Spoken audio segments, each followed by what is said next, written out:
Dobar dan i dobrodošli. Danas brze skice, ali za početak nešto što nije skica.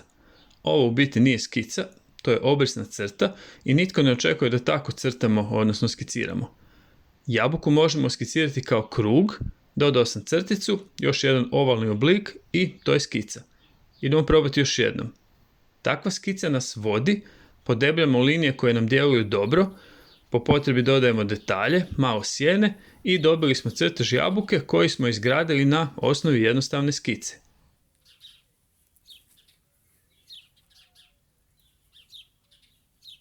Sve što crtamo možemo prvo skicirati tako da koristimo jednostavnije oblike. Iako nam se neke stvari čine teškima za crtanje, uvijek ih možemo pod navodnicima prevesti u jednostavnije oblike i onda ih još malo doraditi. Sve možemo skicirati iz nekoliko jednostavnih oblika: krug, kvadrat, trokut. Po potrebi te oblike malo mijenjamo. Umjesto kruga možemo koristiti ovalne oblike raznih veličina, umjesto kvadrata možemo koristiti pravokutnike, različito postavljene, različite veličine. Trokut isto mijenjamo, ovisno o tome što skiciramo. Idemo to probati na primjeru. Crtamo bubicu, za početak pravokutnik i sad znam da mi skica treba doći unutar tog okvira. 3 ovalna oblika i to nam je dovoljno za skicu. Probajmo još jednom. Okvir, mogu si pomoći dodatnim crtama koje mi vode ruku, 3 ovala i opet imamo skicu koju možemo dalje doraditi. Dodajem nožice, malo detalja, malo sjene i vidimo da to djeluje puno bolje, a sve to smo izgradili na temelju ove jako jednostavne skice. Uvijek razmislimo koji se tu skriva najosnovniji oblik. Crtam krug i označim otprilike sredinu, trokut koji nastaje iz ovih uzoraka na listićima, 3 ovalna oblika i imamo skicu.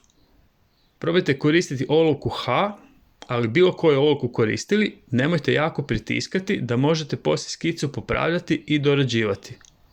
Idemo još jednom složiti djetelinu tako da možemo usporediti skicu i crtež. Krenemo jednostavno i po potrebi dodajemo detalje. Još par jednostavnih primjera. Krug, trokut, crta, iz toga je nastao reket. Na isti način bi skicirao i reket za stolni tenis. Krug i crta, malo popravka i dobili smo reket. Crtam okvir unutar kojeg skiciram i to postaje tenisica. Dodajem detalje i ako malo promijenimo donji dio, to će postati kopačka. Još jednom, ali bez početnog okvira. Nakon malo vježbe početnim okvirom neće trebati, ali uvijek je dobro postavljati skicu iz jednostavnih oblika. Idemo malo na bijelu ploču vidjeti još primjera. Cilj bi bio da kad sljedeći put krenete nešto crtati, to vam se učini teško, komplicirano, stanete i razmislite koji se tu jednostavni oblici skrivaju. Probajmo složiti skicu istih jednostavnih oblika i ta skica će nam pod navodnicima voditi ruku kad budemo dalje razrađivali crtež. Iz ove skice je nastala ptica na grani. Brišem pticu i pogledamo još jednom samu skicu. Vrlo jednostavan početak. Idemo na nešto drugo. Jednostavan oblik i na taj oblik dodajem detalje. On me u biti vodio i vidimo što je nastalo.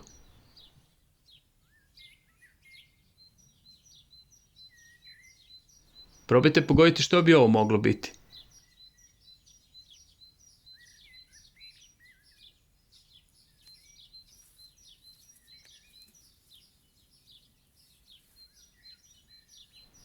Siguran sam da nije bilo teško pogoditi da je riječ o konjiću.